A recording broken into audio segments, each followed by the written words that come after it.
कान खोल करके सुन लो रे सब लोग। कल 21 जून योगिनी एकादशी, और हमने हमारी अभी की श्री शिव महापुराण की कथा में बताया था कि योगिनी एकादशी के दिन जिस भी घर में यह इस उपाय को किया जाता है, इस 31 चावल का उपाय जो आपकी किस्मत का नक्शा बदल सकता है। क्या आप जानते हैं, सालों में एक बार ऐसा योग आता है जब भाग्य को मोड़ना आपके हाथ में होता है, और कल 30 जून शनिवार वो दिन है इस पावन आषाढ़ मास में पड़ने वाली एकादशी पर एक ऐसा उपाय बताया गया है जो न केवल आपके दुखों को हर सकता है, बल्कि शिव और लक्ष्मी दोनों की कृपा एक साथ दिला सकता है। बस 31 चावल के दाने और एक दीपक एक सच्चे मन से शिव मंदिर में अर्पित करना है, और फिर देखना कैसे आपका भाग्य खुद आपके सामने हाथ जोड़कर खड़ा हो जाएगा। योगिनी एकादशी यह कोई साधारण तिथि नहीं है। पद्म पुराण के अनुसार आषाढ़ महीने की कृष्ण पक्ष की एकादशी तिथि को योगिनी एकादशी कहा गया है। एकादशी विशेष रूप से पापों के नाश और मनोकामना पूर्ति के लिए जानी जाती है। शास्त्रों में कहा गया है, जो व्यक्ति इस दिन व्रत रखता है या शिव उपासना करता है, उसे 88,000 ब्राह्मणों को भोजन कराने के बराबर पुण्य मिलता है। लेकिन सिर्फ व्रत से नहीं, कुछ गुप्त उपाय भी हैं जो आज के दिन किए जाएं तो जीवन की सारी गांठें खुल जाती हैं। आज हम आपको बताने जा रहे हैं 31 चावल के दानों का वो चमत्कारी उपाय जो इस योगिनी एकादशी को और भी दिव्य बना देता है। तो कल शनिवार के दिन जब सूर्य डूबने को हो, यानी प्रदोष काल का समय हो, बस अपने साथ लेकर जाइए 31 सफेद चावल के दाने और एक घी का दीपक। इस उपाय को शिव मंदिर में करना है, और उस दीपक को जलाते समय जो संकल्प लिया जाएगा वही आपकी किस्मत की कुंजी बनेगा। लेकिन याद रहे, ये उपाय केवल उन लोगों के लिए है जो सच में जीवन में बड़ा परिवर्तन चाहते हैं, जो रोज परेशानियों में घिरे रहते हैं, जिनका व्यवसाय नहीं चल रहा, जिन्हें नौकरी नहीं मिल रही, या परिवार में कलह और अशांति है। तो कर लेना ये उपाय, क्योंकि अगली योगिनी एकादशी में ऐसा संयोग फिर। अब सवाल ये है, क्यों करें 31 चावल का ये उपाय? क्योंकि शास्त्रों में अंक 31 को विशेष ऊर्जा का वाहक माना गया है। 31 चावल के दाने जीवन के 31 दोषों को शुद्ध करते हैं। ये चावल नकारात्मक ऊर्जा को सोख लेते हैं और आपके जीवन में रुकी हुई सकारात्मकता को फिर से प्रवाहित करते हैं। इस उपाय से पुराने रोगों से मुक्ति मिलती है, दरिद्रता दूर होती है, कार्य में आ रही रुकावटें समाप्त होती हैं, विवाह और संतान से जुड़ी बाधाएं दूर होती हैं। बड़ा लाभ, माता लक्ष्मी स्थायी रूप से घर में वास करती हैं। और जब ये दीपक शिव मंदिर में प्रज्वलित होता है तो शिव जी स्वयं उस प्रार्थना को स्वीकार करते हैं। और एक बात ध्यान से सुनिए, कल के दिन शाम को जब ये उपाय करें, उससे पहले एक विशेष स्थान पर एक दीपक और लगाना है। माता तुलसी के कुंड के समक्ष या तुलसी के पौधे के पास एक दीपक अवश्य जलाएं। ये दीपक आपकी कामनाओं को दिशा देगा और उसे शिव लक्ष्मी तक पहुंचाने का माध्यम बनेगा। तो इस बार की योगिनी एकादशी साधारण नहीं है। को एकादशी आना, वो भी आषाढ़ महीने में, और प्रदोष काल का संयोग, ये एक तीव्र आध्यात्मिक ऊर्जा का द्वार है। जो इस दिन अपने कर्मों से उपाय करता है, उसकी जन्मों की बाधाएं भी नष्ट हो सकती हैं। ऐसा योग वर्षों में एक बार आता है, तो इस अवसर को यूं ही मत जाने देना। तो कर लेना 31 चावल के दानों वाला ये उपाय, और एक दीपक शिव मंदिर में जलाकर अपनी कामना बोल देना, क्योंकि इस दिन मौन से ज्यादा असरदार होता है मन का भाव। और हाँ, भूल मत जाना, तुलसी कुंड के पास एक दीपक जरूर लगाना है। भगवान विष्णु, भगवान शिव और माता लक्ष्मी तीनों की कृपा एक साथ मिल सकती है। योगिनी एकादशी के दिन विष्णु जी निद्रा में रहते हैं। ऐसे में जो शिव जी की शरण में जाता है, उसे विष्णु और लक्ष्मी दोनों की कृपा मिलती है। यही कारण है कि शिव मंदिर में किया गया उपाय इस दिन सबसे प्रभावशाली होता है। अब सबसे अंतिम और सबसे महत्वपूर्ण बात, कल रात यानी 21 जून को सोने से पहले केवल एक मंत्र जरूर बोलना है। ओम श्रीं ह्रीं क्लीं महालक्ष्मी नम। इस मंत्र को 21 बार बोलिए और फिर देखिए अगली सुबह कैसी ऊर्जा और बदलाव के साथ शुरू होती है। अब सुनिए वो 4 राशियां जिन पर कल विशेष कृपा होगी। कर्क, पुराना रुका हुआ पैसा वापस आएगा। कन्या, घर में सुख शांति बढ़ेगी। वृश्चिक, नौकरी या व्यापार में अप्रत्याशित लाभ, मीन आध्यात्मिक प्रगति और मनोवांछित फल की प्राप्ति। अब जान लेते हैं इस विशेष उपाय के बारे में। उससे पहले आप आपका नाम और आपके पैसे कमेंट बॉक्स में अवश्य बताएं। हम राशि से जुड़ा भाग्य भी बताते हैं और उसमें चल रही परेशानियों को भी बताते हैं। तो अब दोस्तों, इस 31 चावल के दाने वाले उपाय को आखिर करना किसको है? सबसे पहले हम लोग वह बात जान लेते हैं। तो देखो, घर की जो बड़ी माताएं बहनें होती हैं, उन माताओं बहनों में से कोई भी एक बड़ी माता बहन इस वाले उपाय को कर सकती है। और दोस्तों, अगर आप चाहे तो अपने घर में से सभी सदस्यों को भी इस उपाय को करवा सकते हैं। अगर किसी व्यक्ति की खुद की कोई मनोकामना है, खुद की कोई दुख और परेशानी है जो कि वह अपने लिए ही करना चाहता है, इस वाले उपाय को तो वह खुद अपने लिए भी कर सकता है।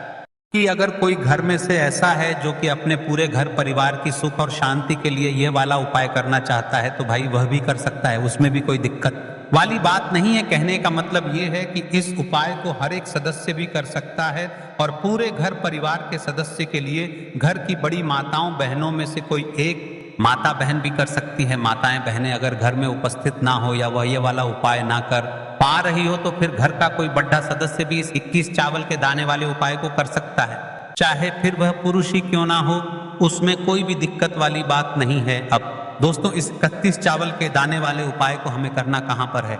हमें इसे शिव जी के मंदिर में जाकर करना है। बहुत सारे लोग प्रश्न करते हैं हर एक उपाय को करते समय क्या हम इस उपाय को घर पर कर सकते हैं? तो इस वाले उपाय को आप घर पर नहीं कर सकते हो। इस वाले उपाय को करने के लिए आपको शिव जी के मंदिर ही जाना पड़ेगा। उसके बाद में दोस्तों जो अगला प्रश्न निकल कर आता है वह ये आता है इस उपाय को लेकर कि आखिर इस उपाय को हमें किस समय करना है, के समय करना है कि शाम के समय करना है? तो देखो, इस वाले उपाय को आप लोग सुबह के समय भी कर सकते हो और शाम के समय प्रदोष काल में भी कर सकते हो।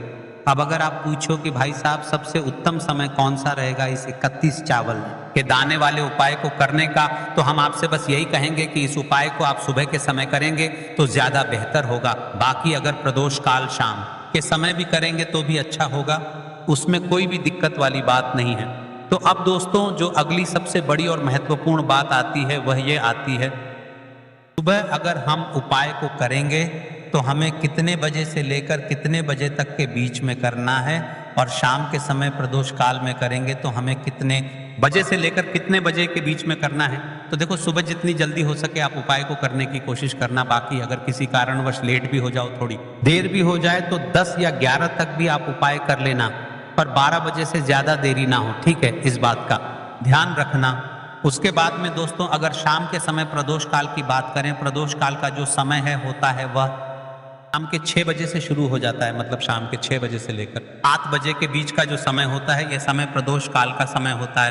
पर अभी जो मौसम चल रहा है, इस मौसम में जो है शाम बहुत देरी से होती है, तो आप इस उपाय को 7 या 8 बजे के बीच में भी कर सकते हो। मतलब शाम के 6 बजे से रात 8 बजे के बीच में आप कभी भी इस वाले उपाय को कर सकते हो, उसमें कोई भी दिक्कत वाली बात नहीं है। अब दोस्तों यहाँ पर इस उपाय को लेकर एक और सबसे बड़ी बात ये निकल कर आती है कि इस 31 चावल के को हमें लेना कहाँ से होता है, और हमें इस उपाय को करने के साथ में क्या और कुछ भी सामग्री ऐसी होती है जो शिव जी के मंदिर लेकर जानी पड़ती है। तो देखो, यहाँ पर हम आपको बता दें, सबसे पहले आप लोग ये जान लो कि ये जो 31 चावल के दाने वाला उपाय है, सिर्फ और सिर्फ आप उपाय की सामग्री लेकर कभी भी शिव जी के मंदिर मत जाना, क्योंकि हमें भगवान के सामने ये नहीं दर्शाना है कि अगर हम भगवान शिव जी के मंदिर आए हैं तो अपने फायदे के लिए आए हैं। तो इसलिए जो भी पूजन सामग्री है, सामग्री है 31 चावल के दाने, इसके साथ में आपको पूजन सामग्री भी जरूर लेकर जाना है। देखो, अगर सुबह के समय उपाय कर रहे हो तो सीधी सी बात है, 1 लोटा जल तो आप लेकर जाओगे ही जाओगे। वही 1 लोटा जल अगर मिट्टी का जल हो तो बहुत अच्छा रहेगा। मिट्टी का जल कैसे बनाया जाता है, इसके लिए हमने पहले से बहुत सारी वीडियोस बना दी है। आपके पास इस दिन एक आखिरी मौका रहेगा मिट्टी का जल शिव जी पर चढ़ाने का और उपाय को करने का। बहुत बड़ा आपको इस दिन फल मिलेगा। तो हो सके तो भाई मिट्टी का जल चढ़ाना तो अपने साथ में कम से कम 1 लोटा जल तो आपको लेकर जाना ही जाना है। अगर मिट्टी का जल नहीं है तो घर का जल भी आप इस्तेमाल कर सकते हो। इसके अलावा जो भी पूजन सामग्री है, देखो 31 चावल के दाने ये अलग आपके रहेंगे, और जो आपकी पूजन सामग्री रहेगी वह अलग रहेगी। पूजन सामग्री में आप जो भी चीज लेकर जाना चाहे वह लेकर जा सकते हैं। एक बेलपत्र भी लेकर जा सकते हैं, उसमें कोई भी दिक्कत वाली बात नहीं है। अगर हम बात करें शाम के समय की, तो शाम के समय शिव जी पर जल नहीं चढ़ता है, इसीलिए शाम के समय आप लोग एक दीपक तैयार कर लें जो कि गोल बत्ती का, आटे का, शुद्ध देसी गाय का घी का होगा, है ना। इस बात का आप लोगों को ध्यान रखना है। और इस दीपक को आपको घर से जलाकर नहीं लेकर जाना है, भगवान शिव जी के मंदिर में जाकर ही जलाना है। इस बात का भी आप लोगों को ध्यान रखना है। अब दोस्तों यहाँ पर हमें इस बात को समझना है कि ये 31 चावल के दाने हमें लेना कहाँ से है। क्या हमें दुकान से लेकर आना है, या हमें अपने घर के घर से लेना है या कहाँ से लेकर आना है और कौन से चावल लेना है, क्योंकि चावल भी बहुत प्रकार के होते हैं। तो देखो इन सभी सवालों के जवाब आप लोग एक बात में सुन लो कि भाई ये जो उपाय है, इस उपाय में आपको ये नहीं देखना है कि भाई कौन से चावल है कौन से चावल नहीं है। बस जो भी चावल ले रहे हो वह चावल का दाना सबूत होना चाहिए, मतलब साबुत होना चाहिए, टूटा हुआ नहीं होना चाहिए, कटा पिटा नहीं होना चाहिए। ये बात आपको ध्यान रखना है। बाकी आपका चावल बासमती हो या सादा चावल हो या कोई सा भी चावल हो, उसमें दिक्कत वाली बात नहीं है। तो सीधी सी बात है कि आपके घर के रसोई घर में जहाँ पर आप भोजन बनाते हो वहाँ पर जो भी चावल आपके उपस्थित हो, उन चावलों में से अपनी एक कटोरी भर लेना या एक मुट्ठी चावल अलग से निकाल कर रख लेना, क्योंकि हम 31 चावल ही यहाँ पर इस उपाय में लेने वाले हैं। तो हमें ये चावल के दाने गिनकर निकालने पर डिढ़ेंगे, इस बात का आप लोगों को ध्यान रखना है। तो अपने उस चावल की कटोरी में से या चावल में से 31 ऐसे चावल के दाने आप लोग लो जो कि टूटे हुए ना हो, कटे पिटे ना हो, जिनमें कोई दाग ना लगा हुआ हो, है ना, अच्छे साबुत चावल के दाने 31 दाने आप लोग निकाल कर रख लो और इन्हें किसी भी एक कागज की पू में या किसी एक छोटी सी कटोरी में आप लोग रख लो, ताकि यह सुरक्षित रहे, आपके एक भी चावल का दाना इधर उधर ना हो और आपका उपाय भी पूरा अच्छे से हो जाए। तो भाई जैसे ही आपका उपाय की जो सामग्री है, ये 30 चावल के दाने ये तैयार हो जाते हैं, उसके बाद मैं आपको जो भी अपनी पूजन सामग्री है, सुबह के समय कर रहे हो तो एक लोटा जल और एक बेल या पूजन सामग्री जो लेकर जाना चाहो उसकी भी तैयारी कर लेना। और शाम के समय जा रहे हो तो भाई अपना जो दीपक है उसे तैयार कर लेना, ठीक है। और उपाय को करते समय शुद्धता का विशेष रूप से ध्यान रखना, ठीक है। सुबह सुबह स्नान करने के बाद ही उपाय को करने की आप लोग तैयारी करना। उसके बाद अगर शाम के समय की बात करें तो शाम के समय आपको स्नान करने की जरूरत नहीं है, पर शुद्धता का ध्यान रखना है। आपको स्नान तो नहीं करेंगे, आप हाथ मुंह धोकर भी इस वाले उपाय को शाम के समय प्रदोष काल में कर सकते हैं, दिक्कत वाली बात नहीं है। तो आप अपने उपाय की पूरी सामग्री तैयार करके आपके पास ही में जो आपका शिव मंदिर हो वहां पर पहुंच जाइए। सबसे पहले शिव मंदिर में जाकर आप लोगों को उपाय नहीं करना है, पहले भगवान के दर्शन करना है, भगवान से आशीर्वाद प्राप्त करना है। फिर शिव जी के शिवलिंग के पास में आना है। शिवलिंग के पास में आने के बाद आप जो पूजन सामग्री लेकर आए हुए हैं, जैसे कि सब गए हुए होंगे, तो एक लोटा जल और जो भी पूजन सामग्री लेकर आए हैं आप उनसे भगवान शिव जी की पूजन कीजिए। पहले तो एक लोटा जल ही चढ़ेगा, फिर आपको एक बेलपत्र श्री शिवाय नमस्तुभ्यम का जाप करते हुए शिवलिंग पर चढ़ा देना है। उसके बाद में आपकी पूजन सामग्री चढ़ेगी। उसके बाद में अगर दोस्तों शाम के समय अगर आप इस उपाय को कर रहे हो तो अपने साथ में कम से कम एक जो दीपक है गोल बाती का, जो आप अपने साथ में लेकर गए हो, उस दीपक को मंदिर में जाकर अपनी माचिस से जलाना है और उस दीपक को शिवलिंग के पास में रखना है, ठीक है। इस दीपक को रखने के बाद ही आप लोगों को अपना ये वाला उपाय शुरू करना है। और दीपक को पास में मत रखना, वैसे भी गर्मी पड़ रही है, भगवान शिव जी को आंच नहीं लगनी चाहिए, है ना। तो भाई जैसे ही आपकी पूजा अर्चना हो जाती है, आप भगवान महादेव जी को प्रसन्न कर लेते हैं, उसके बाद में शिवलिंग के पास ही में आप कहीं पर बैठ जाइए सामने, या आसपास जिस जगह पर आपको बैठना हो वहां पर बैठ जाइए और अपने वह 32 चावल के दाने अपने सामने निकाल कर रख लीजिए, क्योंकि अब यहाँ पर उपाय को यहाँ पर करने की तैयारी करना है। और इस तरीके से जब आप उपाय करेंगे, पूजन सामग्री करने के बाद, पूजन अर्चना करने के बाद, तो आपको उपाय का फल बहुत जल्दी और बहुत बड़ा होकर मिलेगा। तो अपने 31 चावल के दाने अपने सामने निकाल कर रख लेना। और यह जो उपाय है ये आपकी सीधे हाथ की हथेली से होगा, इसलिए इस बात का भी विशेष रूप से ध्यान रखना है। तो सीधे हाथ की हथेली का प्रयोग करके ही आप लोग अपना इस वाले उपाय को करना। अपने सामने जो भी आपकी कागज की पुड़िया है उसको खोल कर रख लो, या कटोरी है से अपने सामने रख लो और अपने वह 31 चावल के दाने निकाल लो, ठीक है। उसके बाद में दोस्तों अब आपको क्या करना है कि शिवलिंग आपके सामने होगी, तो आपने वह 31 चावल के दाने एक एक करके जहां पर आपने बेलपत्र चढ़ाया है, आपको शिव जी के शिवलिंग के ऊपर चढ़ाना है। कहाँ पर चढ़ाना है? शिवलिंग के ऊपर चढ़ाना है और कहीं पर भी नहीं चढ़ाना है। आपको अपने हथेली से तो शिवलिंग के ऊपर चढ़ाना है, भले ही फिर वह अपने आप जलाधारी पर गिर जाए या मतलब वहीं पर गिर जाए, उसमें कोई दिक्कत वाली नहीं है, पर आप चढ़ाओ शिवलिंग के ऊपर ही। तो आपको क्या करना है, अपना पहला चावल का दाना उठाना है, श्री शिवाय नमस्तुभ्यम बोलना है और शिवलिंग पर चढ़ा देना है। इसी तरीके से दूसरा चावल का दाना उठा है, शिवलिंग पर चढ़ाना है और मंत्र बोल देना है। और फिर तीसरा चावल का दाना उठाना है, श्री शिवाय नमस्तुभ्यम बोलना है और चढ़ा देना है। इसी प्रकार से आपको पूरे 31 चावल के दाने एक एक करके शिव जी के शिवलिंग के ऊपर चढ़ाना है और भगवान से प्रार्थना करते जाना है। मतलब प्रार्थना तो आपको आखिरी में करना है, पर हर एक के दाने को चढ़ाते समय श्री शिवाय नमस्तुभ्यम जरूर बोलना है। उसके बाद ही में ये चावल का दाना शिवलिंग के ऊपर आपको चढ़ाना है। जैसे ही आपके 31 चावल के दाने शिवलिंग के ऊपर 4 इंच जाते हैं, तो भाई उसके बाद में आपको क्या करना है, भगवान से अपनी मनोकामना बोलना है। मनोकामना भी कब बोलना है, जब आपका 31 चावल का दाना आपके सीधे हाथ की हथेली में हो और आप उसे चढ़ाने के लिए जा रहे हो। श्री शिवाय नमस्तुभ्यम बोलकर उस आखिरी के दाने को शिवलिंग के ऊपर चढ़ा देना और भगवान से फिर अपनी वह मनोकामना बोल देना, जिस मनोकामना के लिए आप लोग अपना यह वाला उपाय कर रहे हो, जिस भी दुख और परेशानी के लिए आप लोग अपना यह वाला उपाय कर रहे हो। उसके बाद में जैसे ही आप अपनी मनोकामना बोल देते हो, आपका ये वाला उपाय पूरा हो जाता है। पर दोस्तों, उपाय को करने के बाद आप लोगों को 2 मिनट भगवान शिव जी के मंत्र का जाप जरूर करना है। और मंत्र का जाप करने के बाद भगवान से एक और बार प्रार्थना करना है अपनी मनोकामना के लिए, जो भी दुख और परेशानी है उसके लिए।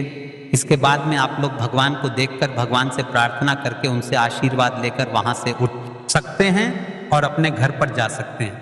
बस दोस्तों, यहाँ पर ये वाला उपाय पूरा हो जाता है। इस तरीके से जो भी व्यक्ति छोटी छोटी चीजों का ध्यान रखते हुए इस 31 चावल के दाने वाले उपाय को करेगा, निश्चित सी बात है उसे उसकी मनोकामना जल्द ही पूर्ण होगी और जो भी दुख और परेशानी है वह भी बहुत ही जल्दी दूर होंगे। और दोस्तों, अगर आपको हमारी ये वीडियो पसंद आई हो तो इस वीडियो को लाइक और चैनल को सब्सक्राइब जरूर करें। हर महादेव ओम नमः शिवाय को लेना है। एक गोल बाती का दीपक आप चाहे तो मिट्टी का ले सकते हैं या फिर घर से शुद्ध आटा मढ़कर उसका दीपक आप तैयार कर सकते हैं। इसके बाद आपको लेना है शुद्ध गाय का घी। अगर वह नहीं है तो कोई भी देसी घी इस्तेमाल कर सकते हैं, जिससे आपको दीपक प्रज्वलित करना है। देखो, अब यह सब सामग्री लेकर आपको जाना है प्रदोष काल में आपके घर पर शिव जी के घेरे के पास में। देखो, ये उपाय तो आपको अवश्य करना है। देखो, वहां पहुंचकर सबसे पहले वह दीपक आपको प्रज्वलित कर देना है और ओम नमो भगवते वासुदेवाय नमः का 11 बार जाप करना है। उसके बाद आपको अपने सीधे हाथ में थोड़ी हल्दी लेकर उस दीपक में अपना नाम और गोत्र बोलते हुए डाल देना है। उसके बाद माता लक्ष्मी से आपको प्रार्थना करना है कि हे महालक्ष्मी, हमारी सभी दुख तकलीफों को दूर करो। हे महादेव, हमारे सब दुख कष्टों को खत्म करो। इस भावना से आपको यह उपाय करना है। चलिए अब बात कर लेते हैं दूसरे उपाय की। दोस्तों, आप सभी जानते हैं कि सोमवार का दिन समर्पित होता है भगवान महादेव को, यानी कि भगवान पार्वती को सोमवार का दिन समर्पित होता है। और जब भी हम शिवलिंग के ऊपर कोई भी उपाय करते हैं तो इससे आपकी मनोकामना पूर्ण होती है। कल जरूर के इस वीडियो में हमने आपको जितने भी उपाय बताए हैं, आपको कल 21 जून दशमी तिथि के दिन अवश्य करना है।